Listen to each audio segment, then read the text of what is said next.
Welcome to Trendy Flix, your ultimate destination for the latest in movies, TV shows, and streaming trends. Subscribe now and stay ahead of the entertainment curve. Haley, Christie stay quiet on Trump guilty verdict as GOP outrage grows over un-American silence. Nikki Haley, Christie have bucked GOP by refusing to speak in defense of Trump. First, on FOX, a number of top Republicans are taking aim at those in the party who have refused to speak out against former President Trump's guilty verdict in his New York City trial last week, a group that includes former UN Ambassador Nikki Haley and former New Jersey Gov. Christie. Republicans overwhelmingly rushed to Trump's defense after he was found guilty Thursday on all 34 counts of falsifying business records, and those most closely aligned with the former president are making sure those who haven't know their lack of action isn't going unnoticed. I think it's important for Republicans to be united on a basic reality that many independents and even a good number of Democrats plainly see.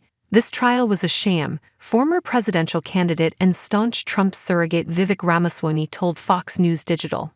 It's a disgrace that a former U.S. president was convicted of a felony, where the jurors were told they didn't have to even agree on what the crime was. It's un-American, he said.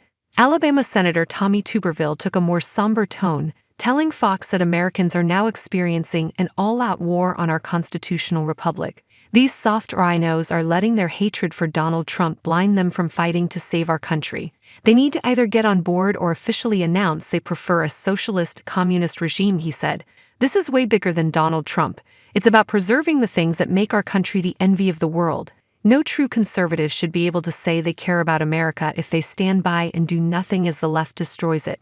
Tennessee Senator Marsha Blackburn told Fox that every American should be frightened by the left's brazen escalation of their two tiers of justice. Joe Biden knows he can't beat Donald Trump at the ballot box, so he is weaponizing our justice system to manufacture his desired outcome. As a party, Republicans need to stand united behind President Trump and condemn this scheme for what it is: election interference, she said. Utah Senator Mike Lee told Fox, "No Republican should stay silent in the midst of this unprecedented attack on America's free elections and impartial judicial system. The stakes are too high." Florida Senator Rick Scott told Fox that everyone who calls themselves a leader in our party must stand up and condemn this lawless election interference, a swipe at those silent over Trump, but also aimed at Minority Leader Mitch McConnell, who he is vying to replace as the Senate's Republican leader. Silence is not merely indifference. It is an endorsement of Joe Biden and the weaponization of our justice system, he added. McConnell came to Trump's defense following the verdict, writing in a post on X, "These charges never should have been brought in the first place.